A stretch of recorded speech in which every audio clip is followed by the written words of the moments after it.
एका आयुर्वेदिक वैद्याची अनपेक्षित वळणाची गूढ कहाणी। नमस्कार मित्रांनो, मी नाशिकमध्ये राहणारा एक तरुण आयुर्वेदिक वैद्य अर्णव। आज मी तुम्हाला माझ्या आयुष्यातील एक अनपेक्षित वळणाची कहाणी सांगणार आहे। एक अशी घटना जी काही वर्षांपूर्वी घडली। ही केवळ एक साधी गोष्ट नाही, तर त्यामागे असलेल्या परिस्थितीचा, नात्यांच्या गुंतागुंतीचा आणि काही अखेरच्या क्षणी घेतलेल्या निर्णयांचा विचार करावा, अशी माझी नम्र विनंती आहे। माझ्या मनातील नैतिक द्वंद्व आणि एक अनामिक भीती तुम्हाला या कथेतून जाणवेल। माझी नाशिकजवळील एका लहानशा गावात वैद्यकीय अधिकारी म्हणून नेमणूक झाली होती। रुग्णालयाजवळच मी एक खोली भाड्याने घेऊन राहत होतो। माझ्या शेजारीच एक महिला, शारदा काकू, त्यांच्या एकुलत्या एक मुलासोबत, रोहित सोबत राहत होत्या। त्यांचे पती नव्हते। त्यांच्या घरातील शांतता काहीशी गूढ आणि दबलेली वाटायची। काही दिवसांतच शारदा काकू आणि रोहितशी माझे चांगले संबंध जुळले। त्यांच्या घरी सहज जाता येता रोहितसोबत माझे बोलणे होई। पण रोहितला पाहिल्यावर माझ्या मनात काही प्रश्न निर्माण होत होते। त्याच्यातील काही गोष्टी मला नेहमीच विचार करायला लावत होत्या, जणू काहीतरी लपवले जात आहे असे वाटायचे। पण ते मी मनातच ठेवले आणि कधीही रोहितला किंवा शारदा काकूंना त्याबद्दल काही बोललो नाही। आमचे संबंध सामान्यपणे सुरू राहिले आणि तिथे राहताना अनेक महिने उलटून गेले, पण माझ्या मनातील प्रश्नांची गाठ मात्र घट्ट होत चालली होती। एक दिवस रोहितच्या लग्नाचा विषय निघाला आणि माझ्या मनात तीच विचारचक्र पुन्हा सुरू झाली, अधिक तीव्रतेने। तो त्याच्या भावी आयुष्यात सुखी राहील का? माझ्याकडे काही माहिती होती का, जी मी शेअर करायला हवी होती? पण मी यावर काहीच करू शकत नव्हतो, त्यामुळे मी गप्प राहिलो। पाहता पाहता रोहितचे लग्न झाले। मी त्यांच्या आनंदात सहभागी झालो, पण माझ्या मनात एक अस्वस्थता होती। शारदा काकूंची सून, सायली, तिला पहिल्यांदा पाहिले तेव्हा तिच्याबद्दल माझ्या मनात एक वेगळीच भावना निर्माण झाली। ती एक सुंदर मुलगी होती, तिचा स्वभाव, तिचे बोलणे सगळेच आकर्षक होते।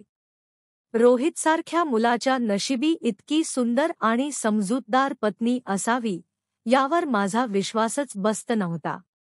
तिच्या चांगुलपणामुळे मला तिची दया तर आलीच, पण नकळतपणे रोहितचा हेवाही वाटला।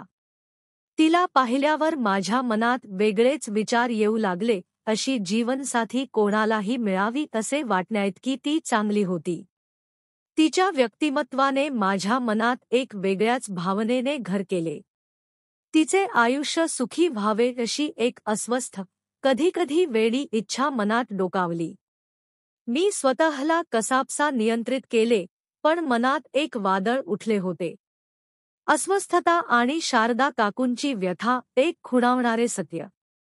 लग्नानंतर काही दिवस मी त्यांच्या घरी गेलो नाही, त्यांना थोडा खाजगी वेळ मिळावा म्हणून। काही दिवसांनी मी पुन्हा त्यांच्या घरी जाऊ लागलो।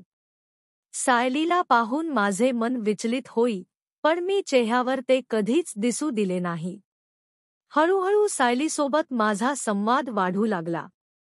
आमचे सामान्य बोलणे होई। शारदा काकू मला मुलासारख्या मानत असल्यामुळे त्यांना माझ्या मनात चाललेल्या विचारांची कल्पना नव्हती। माझ्या प्रत्येक भेटीत सायलीच्या डोळ्यात एक प्रकारची रिकामी, हरवलेली नजर दिसू लागली। ती काहीतरी लपवत होती की तिलाच काहीतरी कळत नव्हते। असेच काही दिवस निघून गेले आणि रोहितच्या लग्नाला 1 वर्ष पूर्ण होत आले। रोहितची पत्नी अजूनही गरोदर झाली नव्हती, त्यामुळे माझी मनात असलेली शंका कुठेतरी खरी ठरू लागली होती। सायली मला अधूनमधून दुःखी आणि काही प्रमाणात असमाधानी, कदाचित भयभीत वाटत होती। एक दिवस मी रुग्णसेवेवरून घरी परत येत असताना शारदा काकू मला रस्त्यात भेटल्या। त्यांनी मला थांबवले आणि म्हणाल्या, अर्णव बेटा, किती दिवसांपासून तुझ्याशी हे बोलायचं होतं, पण कसं सांगावं कळत नव्हतं। तू घरचाच आहेस, म्हणून तुझ्याशी महत्त्वाचं बोलायचं आहे, त्यांच्या आवाजात एक प्रकारची हताशा आणि गुपित सांगण्याची घाई जाणवली. मी म्हणालो, काकू, काही हवं असेल तर बिनधास्त सांगा. मी तुमच्या मुलासारखाच आहे. आम्ही शारदा काकूंच्या घराजवळ पोहोचलो आणि मी त्यांच्यासोबत आत गेलो. शारदा काकूंच्या डोळ्यात पाणी तरळले. त्या म्हणाल्या, बेटा, रोहितच्या लग्नाला आता 14 महिने झाले, तरी सुनेच्या पोटी मूल नाही. मला खात्री नाही की मी किती दिवस जगेन. मला एकदा तरी नातवाचा चेहरा पाहायचा आहे. त्यानंतर भले भगवंत मला दुसऱ्याच दिवशी घेऊन जावो. त्यांच्या बोलण्यातून त्यांच्या मनातील भीती आणि निराशेची खोली जाणवत होती. मी त्यांना धीर देत म्हणालो, नाही काकू, असं बोलू नका.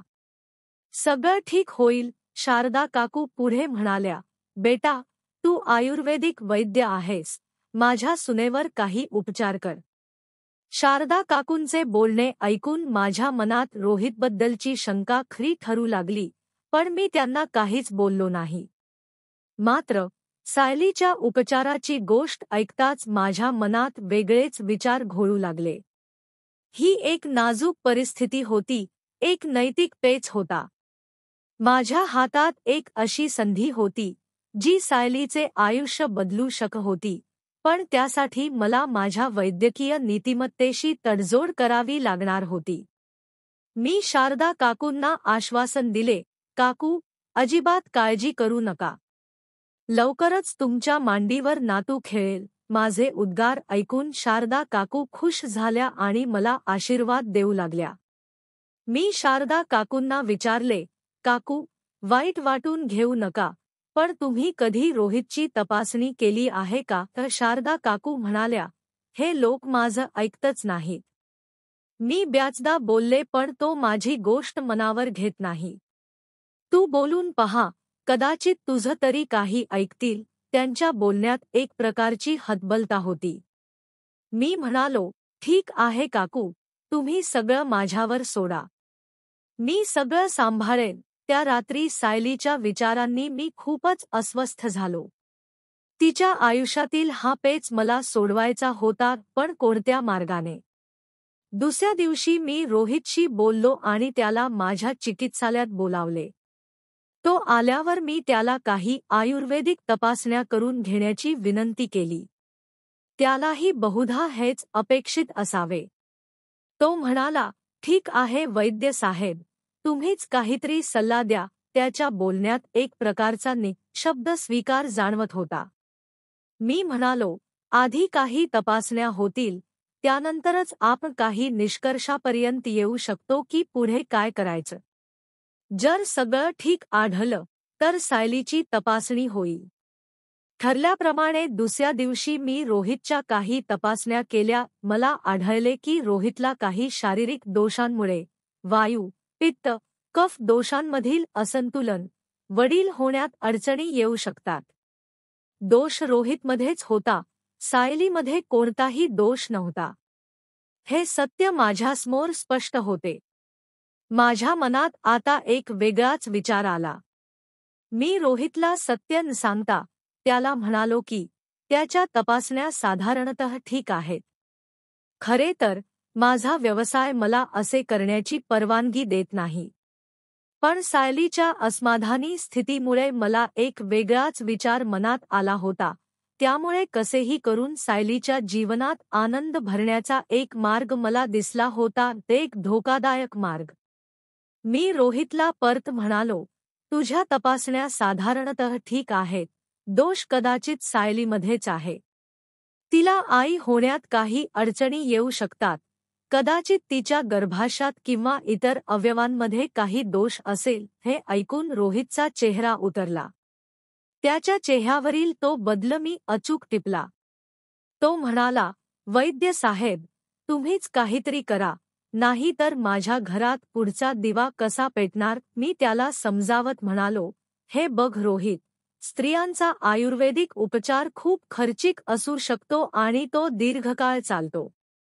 तसेच उपचारानंतरही कोणतीच गॅरंटी नाही की ती आई होईल. माझ्या हातात फक्त प्रयत्न करणं आहे. तो म्हणाला, ठीक आहे, तुम्हाला जे योग्य वाटेल ते तुम्ही करा. पण एकदा प्रयत्न करून पाहण्यात काहीच हरकत नाही. रोहितचे बोलणे ऐकून माझ्या मनात एक प्रकारचा दिलासा मिळाला, पण तसे दाखवता मी म्हणालो, ठीक आहे, मी प्रयत्न करून पाहतो. त्यानंतर शारदा काकूंनाही मी हीच गोष्ट सांगितली. शारदा काकूही या गोष्टीला तयार होत्या. त्यांच्या डोळ्यात एक आशेचा किरण दिसला, जो माझ्या मनात अपराधीपणाची एक हलकीशी कळ निर्माण करत होता. मी त्यांना आश्वासन दिले आणि सायलीला माझ्याकडे पाठवण्यास सांगितले. सायलीची तपासणी आणि तिच्या भावना, विश्वासाचा धागा. दुसऱ्या दिवशी सायली माझ्या चिकित्सालयात तपासणीसाठी आली. तिला पाहून मी शांतपणे तिला आतल्या कक्षात नेले.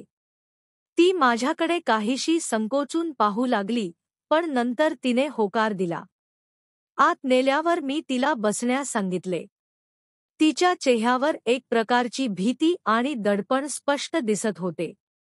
मी तिला म्हणालो, हे पहा सायली, मी तुला सरळच सांगतो, तुझी सासू तुला सध्याच्या परिस्थितीवरून चिंतेत आहे. ती माझ्याकडे शांतपणे पाहत म्हणाली, हो, मला माहिती आहे. आता मीही रोजच्या बोलण्याला कंटाळले आहे. कृपया तुम्ही काहीतरी मार्ग दाखवा. तिच्या आवाजातील तीव्र वेदना मला जाणवली.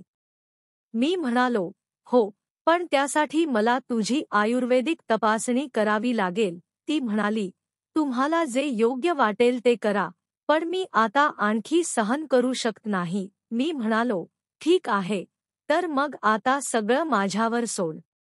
तिला तपासणीसाठी तयार केल्यावर मी तिची आयुर्वेदिक पद्धतीने नाडीपरीक्षा, नेत्रपरीक्षा आणि इतर आवश्यक तपासण्या करायला घेतल्या. तिच्या चेहऱ्यावरचे भाव मला स्पष्ट दिसत होते, भीती, संकोच आणि मग हळूहळू एक प्रकारचा विश्वास.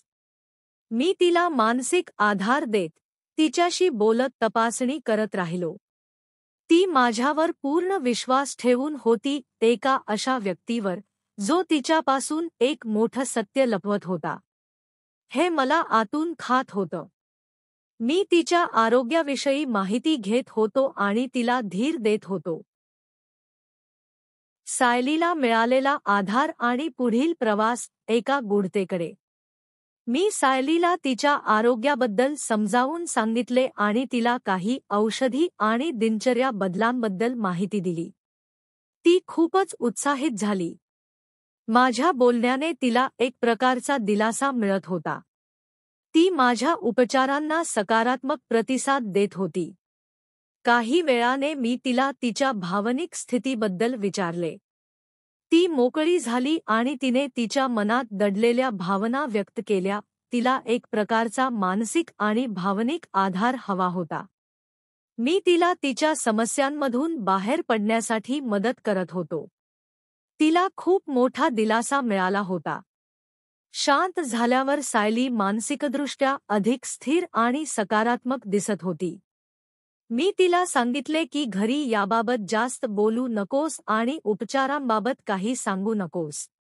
तिने होकार दिला. तिच्या चेहऱ्यावर आता एक शांतता होती, पण माझ्या मनात मात्र एक अनामिक भीती होती. या निर्णयाचे काय परिणाम होतील? हे कधी उघड होईल का? मग मी तिला काही आयुर्वेदिक औषधे दिली आणि तिला नियमितपणे तपासणीसाठी येण्यास सांगितले. आनंदाची बातमी आणि माझे समाधान, एका कटू सत्यावरचा पडदा. त्या दिवसापासून ती रोज माझ्या चिकित्सालयात यायची आणि मी तिच्यावर उपचार करत होतो, तिला मानसिक आधार देत होतो. हा सिलसिला 2 महिने चालला.